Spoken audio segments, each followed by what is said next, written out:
Okay, I'll just show you how to pair a mobile to the Bluetooth audio system in this 2015 Range Rover Sport. If first of all we go and we make sure that Bluetooth is switched on like so, and then we're watching out at the bottom. If we go over here, click phone, there's nothing paired to the system at the moment, so this screen comes up, search new, click search new, vehicle to device, watching out at the bottom,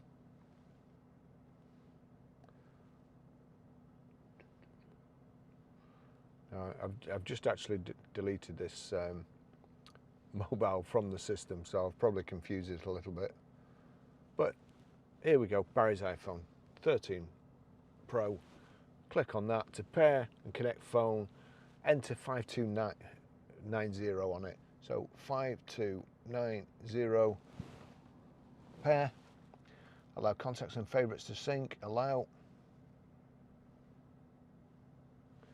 connecting to Barry's iPhone 13 Pro, it's connected there,